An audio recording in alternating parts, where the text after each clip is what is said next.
Well, a basic idea of them, this is how I introduce it to people who haven't done them before. I put you into a room, shut the door behind you, I lock that door and I throw away the key. And you've got a certain amount of time to figure out how to get out of there by solving a bunch of puzzles and unlocking a bunch of locks. Escape rooms have become really popular in Melbourne, so why open one in Ballarat? I think largely it is a bit of a niche here. So, we are the first ones in Ballarat and we're locals around as well. So we like adding to that where it's moving as well. Like Ballarat's a growing sort of population at the moment and it's, gets that diversity of more things going on in it. It really has stepped up in the last couple of years. So being a part of that's good as well. It's a little bit like Cluedo in real life in its own little sense. Yeah, basically. If you've ever, I think there are even mobile games these days that are quite similar to them, like 100 levels or 100 rooms or things like that. But this is, real life and you're on a time limit to get out of there. So that adds the bit of stress into it that you've got to try and get out of there under the time limit allowed. Escape rooms are becoming considered kind of the new age of laser tag or bowling, where businesses can take their employees in as a team building exercise. Do you see that? Yeah, definitely. So got a lot of Christmas parties coming up that have already booked in, and then just general ones that'll be, at the end of the week as a team building exercise.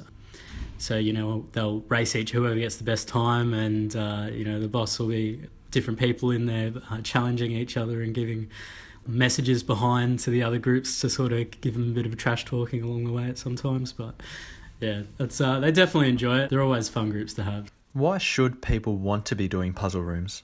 It gets everyone in the same room doing something completely different outside of the work environment. Different way of thinking as well. It's a lot more problem solving compared to what you would generally get in an office experience, for example. And just how to work cooperatively together, but also have fun with it. It's not all about being serious and having to go at each other. Enjoy what you do with them as well. Are there any challenges working regionally as opposed to in Melbourne? Definitely just through sheer volume. Not a lot of people in Ballarat necessarily know about escape rooms. They get a bit of a shock when you start. I don't actually lock people in the room. That's something that I'll mention. But yeah, they get a bit of a shock and a bit awkward about entering into something like that. They're a bit shy about it, don't know exactly what's going to happen. But yeah, so it has that aspect to it where a lot of people will shy away from it or don't want anything to do with it because they've got that going on. But once people come in and try it, 90% of the time they come out and want to come back and do the next one and ask, well, when's the next one coming out? Because they realise it's a bit of fun, not that way.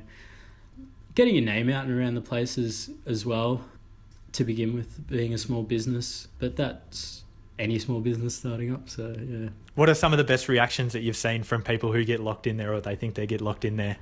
It's more, not necessarily, I sort of get people calm by the time that's occurring, but it's more that you can see that they're, very nervous walking through the front door and, half the time they're on a date with someone and they don't really know what's going on. They don't know the details. They don't really know what to expect. And then, yeah, you walk them in there and you usually joke around with them a bit. Sometimes they look a bit scared, a bit worried about what's going to happen. But by the end of it, they're having a giggle. I think some of the best moments are more the people being frustrated in there, necessarily being frustrated with each other. So they'll have little niggles at each other throughout the thing, especially if you have families in there. Or if some person's just really not getting what's going on at one point and they can sort of get a bit wayward and sit by the side, hands in head sort of thing. Half the time chatting to me over the radio saying help.